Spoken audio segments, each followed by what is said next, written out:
কি অবস্থা ভাই লোক?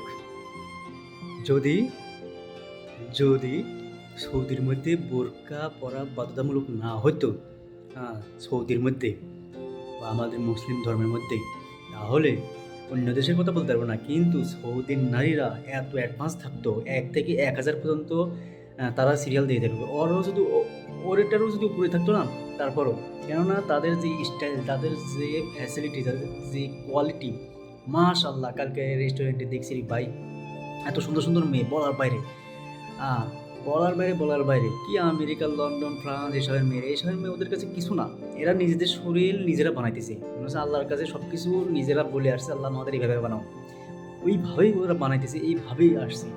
এত সুন্দর মেয়েরা, শুধু ওদের বোরকার মাধ্যমে ওরা একটু শান্ত আছে, না হলে এরা র্যাম্প মডেল বলেন, ফ্যাশন মডেল বলেন, যে কোনো মডেল বলেন, সব থেকে আগে থাকবে তারা।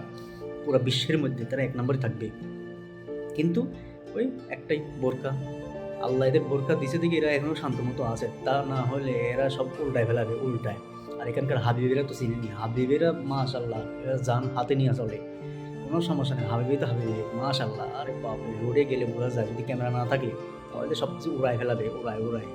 গাড়ি এমনভাবে চলে, মনে হচ্ছে গাড়ির পিছিয়ে রকেট লাগানো আছে, রকেট উড়ায় নিয়ে যাইতেছে, মৃত্যু এদের হাতে নিয়ে চলে, এমন অবস্থা। হ্যাঁ, এই হচ্ছে সৌদি আরব। যেমন মেয়েরা তেমন ছেলেরা, মাশাল্লাহ, একেবারে ধানার ধান চলে।